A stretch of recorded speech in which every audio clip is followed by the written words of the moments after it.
الرحیم والصلاۃ والسلام علی سید الانبیاء والمرسلین وعلی آلہ الطیبین الطاہرین واصحابہ الہادیین المہدیین اما بعد فاعوذ باللہ من الشیطان الرجیم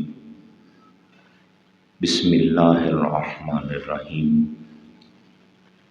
قال اللہ تبارک و تعالی فی القرآن المجید والفرقان الحمید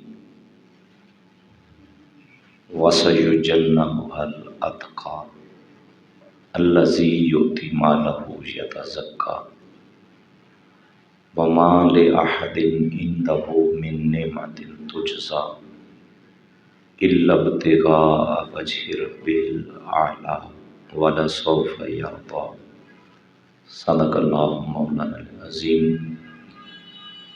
ان اللہ وملائکتہ یصلون علی النبی یا ایھا الذین آمنوا صلوا علیہ وسلموا تسلیما۔ تمام دوست نبی پاک صلی اللہ علیہ وآلہ وسلم کی بارگاہ عالیہ میں درود و سلام کا نذرانہ پیش کیجیے۔ صلاۃ و سلام علیکہ یا سیدی یا رسول اللہ، الصلاۃ و سلام علیکہ یا سیدی یا حبیب اللہ، الصلاۃ و سلام علیکہ یا سیدی رحمۃ للعالمین وعلی آلکہ و اصحابکہ یا سیدی یا خاتم النبیین۔ حمد و صلوات کے بعد اللہ رب العزت کا بے شمار مرتبہ شکر، جس کی کرم نوازی سے اس بابرکت دن کے اندر ہم سب حاضر ہیں۔ ماہ جمادی الثانی حضرت سیدنا صدیق اکبر تاجدار صداقت، آپ کا وصال اسی مہینے کی 22 تاریخ کو ہوا۔ اس مناسبت سے اس مہینہ کے پہلے جمعہ کا آغاز بھی ذکر سیدنا صدیق اکبر سے کیا جا رہا ہے، اور یہ موضوع انشاءاللہ العزیز آئندہ کم از کم 2 جمعات المبارک تک جاری رہے گا۔ حضور صلی اللہ علیہ وآلہ وسلم کی ذات بابرکات سے جنہیں بھی نسبت ہو گئی وہ زمانے میں عزت پا گئے، اور بالخصوص صحابہ کرام رضوان اللہ علیہم اجمعین، یہ وہ لوگ ہیں جن کا رتبہ قرآن میں متعدد مقامات پر اللہ نے خود بیان فرمایا ہے۔ اللہ رب العزت فرماتا ہے کہ السابقون الاولون من المہاجرین والانصار، کہ وہ جو پہل کلمہ پڑھ گئے، چاہے وہ انصار ہوں یا مہاجرین ہوں، والذین اتبعوہم بإحسان، اور وہ جو ان پہل کلمہ پڑھنے والوں کی پھر پیروی کرتے رہے، رضی اللہ عنہم ورضوا عنہ، اللہ فرماتا ہے میں ان سے راضی ہوں اور یہ مجھ سے راضی ہیں۔ ساری دنیا دعوی محبت کرتی رہے یہ اور بات ہے، ہم سارے مل کے کہیں کہ اللہ سے ہمیں بڑی محبت ہے، بڑا پیار ہے، یہ اور بات ہے، پر جسے وہ کہہ دے کہ یہ میرا ہے یہ اور بات ہے۔ ساری دنیا کہتی رہے کہ اللہ کا بڑا شکر ہے، ہم اللہ سے راضی ہیں، یہ اور بات ہے، لیکن جنہیں وہ کہہ دے کہ میں ان سے راضی ہوں یہ اور بات ہے۔ حضور کے صحابہ کو یہ شرف حاصل ہے، نبی پہلے بھی تشریف لے کر آئے، ہر نبی بڑی شان والا، اپنے اپنے دور میں بڑے رتبے بڑے مقامات ہر نبی کو ملے ہیں، ہر نبی کے ماننے والے بھی ہیں، تھوڑے ہیں زیادہ ہیں تو صحیح۔ میرے آقا فرماتے ہیں کہ ان اللہ اختارنی واختار لی اصحابی، فرمایا جس طرح نبیوں میں مجھ محمد جیسا کوئی نہیں، اس طرح نبیوں کے ماننے والوں میں مصطفیٰ کے صحابہ جیسا کوئی نہیں۔ یہ وہ لوگ ہیں جن کی ہر ادا، ان کے رکوع، ان کا سجدہ، ان کا اللہ کے راستے میں خرچ کرنا، اس کی دل کی کیفیت کو بھی اللہ نے قرآن میں بیان کیا ہے۔ فرمایا محمد الرسول اللہ والذین معہ، اللہ فرماتا ہے محمد صلی اللہ علیہ وآلہ وسلم اللہ کے رسول ہیں، والذین معہ، اور وہ خوش نصیب جو میرے حضور کے ساتھ ہیں، اشداء علی الکفار، ان کی پہلی نشانی یہ ہے کہ وہ کافروں پر بڑے سخت ہیں، رحماء بینہم، آپس میں بڑے رحم دل ہیں، یہ دوسری نشانی۔ اور تیسری نشانی تراہم رکعا سجدا، فرمایا تم انہیں دیکھو گے یا یہ رکوع کرتے ہوئے نظر آئیں گے یا اللہ کو سجدے کرتے ہوئے نظر آئیں گے۔ اور مقصد کیا ہے؟ پھر مقصد بتایا جو میں نے عرض کیا کہ ان کے دل کی کیفیت کو اللہ نے قرآن میں بیان کیا کہ کافروں پر یہ سخت ہیں، کیا اپنی کسی رنجش کی وجہ سے؟ فرمایا نہیں، اللہ کی رضا کے لیے۔ آپس میں رحم دل ہیں، کیا اپنے کسی مفاد کے لیے؟ فرمایا نہیں، اللہ کی رضا کے لیے۔ یہ رکوع کرتے ہیں، کیا اپنی کسی غرض کے لیے؟ فرمایا نہیں، اللہ کی رضا کے لیے۔ یہ سجدہ کرتے ہیں، کیا کسی بیماری کو دور کرنے کے لیے اللہ کو سجدے کرتے ہیں کہ یہ دکھ ڈال دے، یہ پریشانی دور کر دے؟ فرمایا نہیں، ان کے رکوع کا مقصد، ان کے سجدوں کا مقصد، ان کے آپس میں رحم دل ہونے کی وجہ اور کافروں پر سخت ہونے کی وجہ، اس کے پیچھے کوئی اور وجہ نہیں، بس ایک ہی مقصد ہے کہ ہم سے ہمارا رب راضی ہو جائے۔ یبتغون فضلا من اللہ ورضوانا، اللہ فرماتا ہے محبوب تیرے غلاموں کی یہ ادا مجھے اچھی بڑی لگتی ہے، یہ کچھ نہیں مانگتے، بس ایک ہی طلب ہے کہ بس میرا رب مجھ سے راضی ہو جائے۔ جتنے بھی انبیاء کرام تشریف لے کر آئے، میں عرض کر رہا تھا کہ ان کے ماننے والے بھی تھے، وہ بھی بڑے امتحانوں سے گزارے گئے۔ آرے کے آگے بدن رکھ کر چیر دیا جاتا تھا لوہے کی گرم کنگھیوں سے، ان کے وجود کے اوپر وہ چلائی جاتی اور ان کے ہڈیوں سے ان کا گوشت اور ان کی چمڑی ادھیڑ دی جاتی تھی۔ امتحانوں سے وہ بھی گزارے گئے، لیکن حضور کے غلاموں کی شان یہ ہے کہ ان کی جانب موت کا پیغام بعد میں آیا، اللہ ان سے پہلے راضی ہو گیا ہے۔ یہ ان کی شان ہے کہ اللہ فرماتے ہیں میرے محبوب تیرے غلام مجھے بڑے پیارے لگتے ہیں، ان کی ادائیں بڑی اچھی ہیں۔ مولا کس لیے؟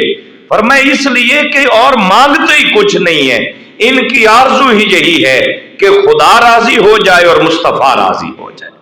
ایک ہی مقصد، جن گھوڑوں پہ سوار ہو کر صحابہ کرام نے راہ خدا میں جہاد کیا، ان گھوڑوں کے پاؤں اور سم جب پتھریلی چٹانوں پر ٹکراتے تھے اور وہ گھوڑوں کے پاؤں جب پتھر پر پڑتے تو چنگاریاں اڑتی، اللہ نے اپنے محبوب کے صحابہ کے سفر جہاد میں گھوڑوں کے پاؤں پتھروں سے ٹکراتے ہوئے ان کی اس ادا کی بھی قسمیں اٹھائی ہیں۔ والعادیات ضبحا فالموریات قدحا، اللہ فرماتا ہے محبوب تیرے غلام جب تیرے دین کی سربلندی کے لیے نکلتے ہیں، پھر ان کے گھوڑے جب سفر جہاد پہ نکلتے ہیں، پھر وہ کسی پتھر کی چٹان پہ ان کے سم لگ جائیں، اس سے جو چنگاریاں اڑتی ہیں، مجھے تو تیرے غلاموں کی سواریوں کی ان ادائیں بھی بڑی پیاری لگتی ہیں، ایک ایک انداز۔ اور پھر اللہ نے ان کے وجود کو کیسا پسند فرمایا، وہ بھی قرآن کے اندر مالک کائنات نے فرمایا کہ وَلَٰكِنْ حَبَّبَ إِلَيْكُمُ الْإِيمَانَ وَزَيَّنَهُ فِي قُلُوبِكُمْ۔ اللہ فرماتے ہیں میرے محبوب تیرے غلاموں کے دلوں کو میں نے دیکھا ہے، عالم ارواح میں دیکھا ہے، ان کے دلوں سے زیادہ صاف دل مجھے نظر نہیں آئے، اس لیے پہلے پہل جن دلوں کو میں نے ایمان کے لیے پسند کیا ہے، حبب الیکم الایمان، اللہ فرماتا ہے میرے محبوب کے غلاموں تمہارے دل مجھے ایمان کی دولت کے لیے بڑے پسند آئے ہیں، وَزَيَّنَهُ فِي قُلُوبِكُمْ، اور اللہ فرماتا ہے پھر میں نے ایمان کی دولت کو سجا کے سنوار کے آراستہ کر کے مزین کر کے تمہارے دلوں میں رکھ دیا ہے، وَكَرَّهَ إِلَيْكُمُ الْكُفْرَ وَالْفُسُوقَ وَالْعِصْيَانَ أُولَٰئِكَ هُمُ الرَّاشِدُونَ، اللہ فرماتا ہے میں نے ناپسند کیا ہے کہ کفر تمہاری جانب پلٹ کر آئے، میں نے ناپسند کیا ہے کہ فسق اور گناہ تمہاری طرف پلٹ کر آئے، میں نے ناپسند کیا ہے تمہارے لیے کہ نافرمانیوں کے رستے تمہاری جانب آ جائیں، کیوں؟ اولئک هم الراشدون، تم ہی تو وہ لوگ ہو جن کو ہدایت کی دولت میں اللہ اپنی پسند سے دے رہا ہو، یہ خوش نصیب ہیں۔ اور پھر میدان حشر میں ان کا جو رتبہ ہوگا وہ بھی اللہ نے قرآن میں بیان فرمایا، پہلے تو اپنے نبی کی شان بیان فرمائی، کیونکہ جس کو جتنی شانیں ملی ہیں وہ تو حضور کی کرم نوازیوں سے ملی ہیں، پہلے اپنے نبی کا رتبہ بتایا کہ اے میرے محبوب یوم لا یخزی اللہ النبی والذین معہ، میرے محبوب تیرے ساتھ تیرے رب کا وعدہ یہ ہے کہ جتنے مرضی گناہ گار ہوں گے نا تیرے امتی، میں تجھے تیری امت کی وجہ سے حشر میں رسوا نہیں ہونے دوں گا، یہ کرم نوازی ہے۔ یا اللہ صرف اپنے نبی کو رسوا نہیں ہونے دے گا، فرمایا والذین معہ، محبوب تیرے صحابہ کی شان بھی یہ ہے نہ انہیں رسوا ہونے دوں گا نہ تجھے رسوا ہونے دوں گا، اور تیرے صدقے میں ان کو بھی رسوائی سے دور رکھوں گا، جو تیرے ہو گئے خدا ان کا ہو گیا۔ قرآن مجید کے 20 مقامات ہے، سورۃ البقرہ کے اندر صحابہ کی جو حضور کی ذات سے دیوانگی ہے اس کو کبھی پڑھیے گا، لطف آئے گا، پڑھا آپ نے بے شمار مرتبہ ہے، اس کا ایک انداز صرف میں آپ تک عرض کر رہا ہوں۔ اللہ نے ان کے ایمان کو معیار ایمان قرار دیا، پہلی شان،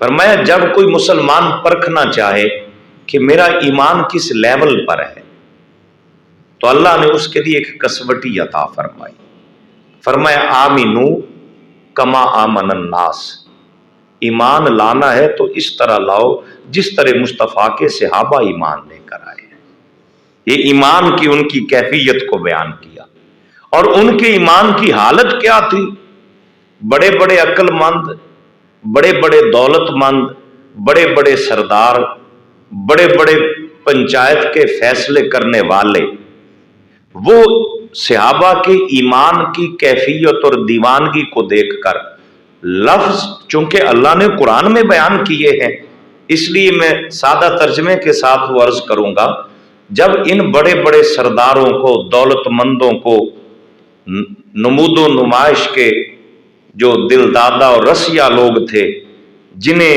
اپنے پروٹوکول کی بڑی فکر رہتی تھی، دولتیں بڑی تھی، نوکر چاکر خدمت گزار بڑے تھے، ان مکہ کے صاحب حیثیت اور صاحب ثروت لوگوں کو کہا جاتا تم بھی اس طرح ایمان لے کر آؤ نا جس طرح ابو بکر صدیق ایمان لے کر آیا ہے، تم بھی اس طرح ایمان لے کر آؤ نا جس طرح عمر فاروق ایمان لے کر آئے، جس طرح عثمان غنی اور مولا علی کا ایمان ہے، تم بھی ایمان ایسے کیوں نہیں لے کر آتے؟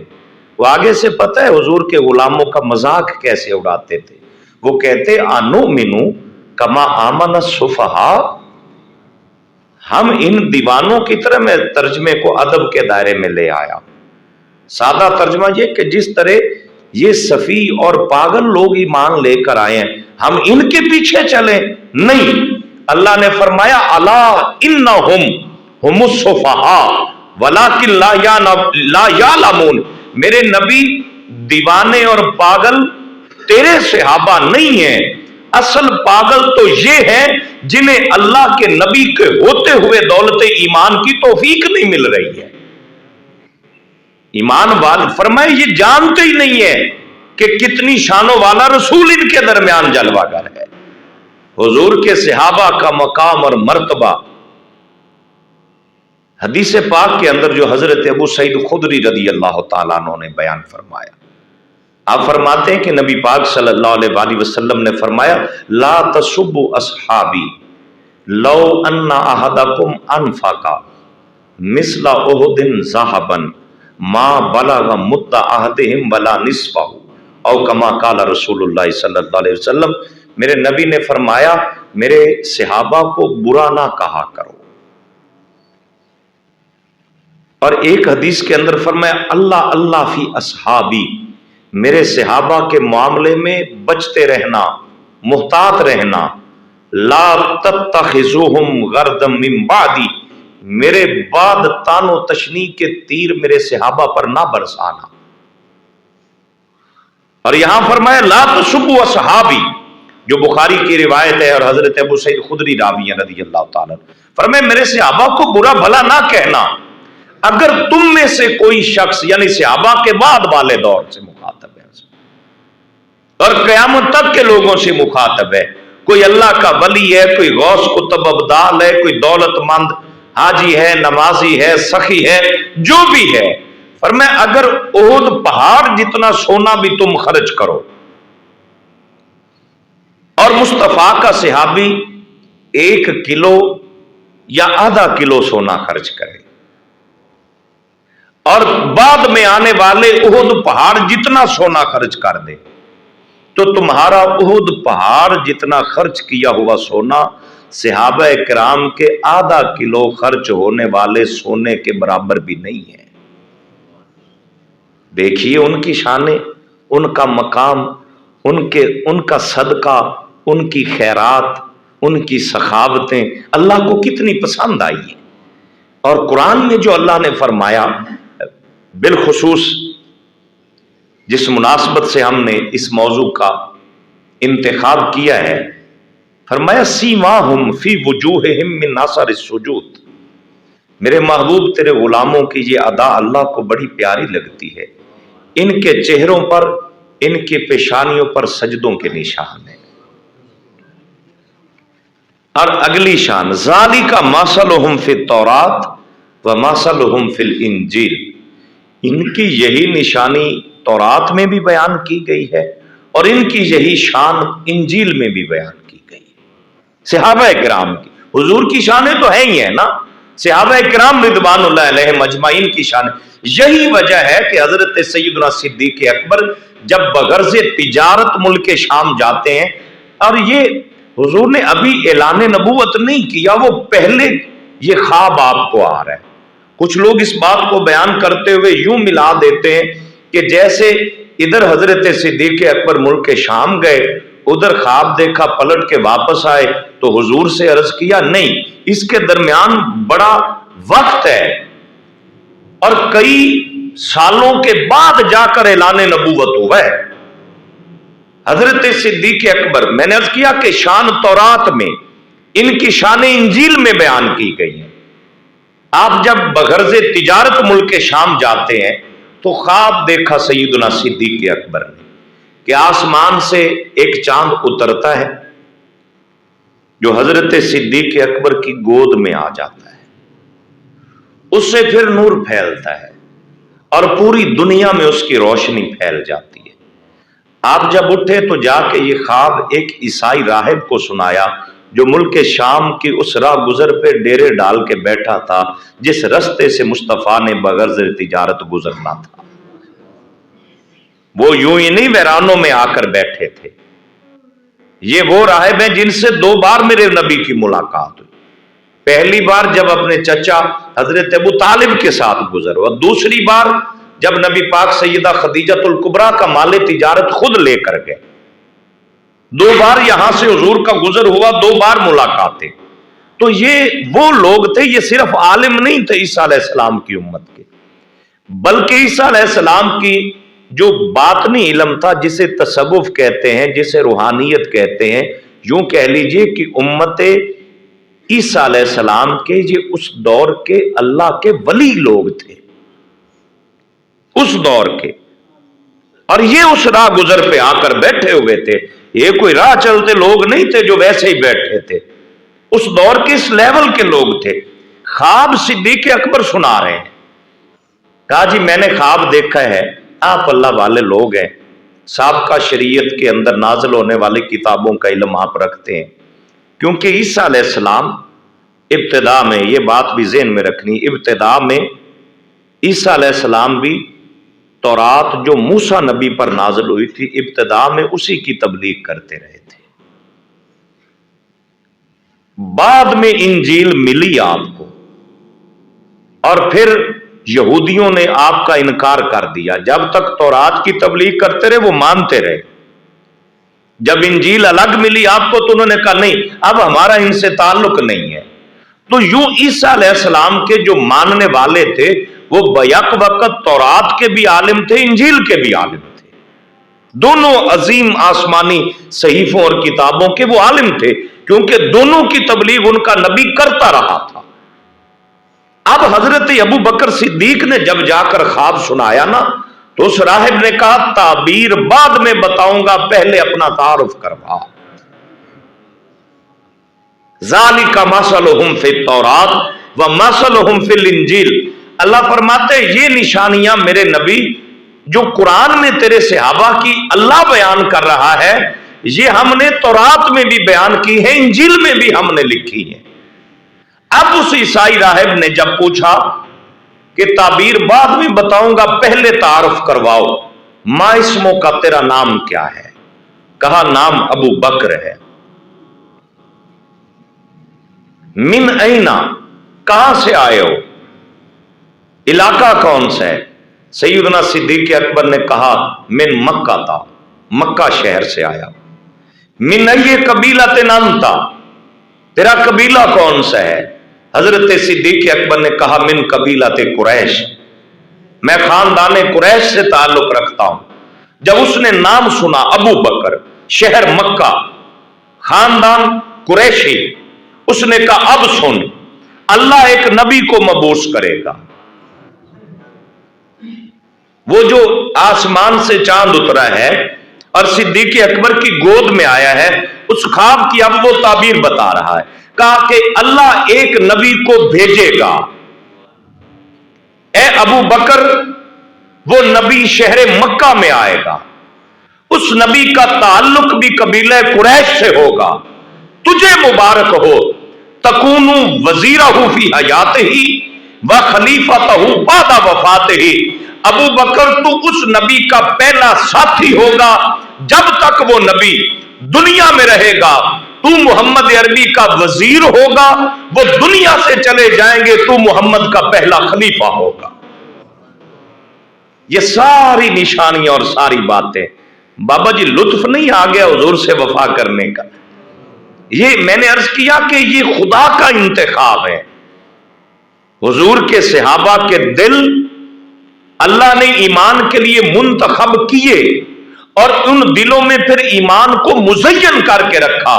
وجہ کیا تھی کہ ساری کائنات میں مصطفیٰ کے غلاموں جیسا وجود اور آیا ہی کوئی نہیں ہے.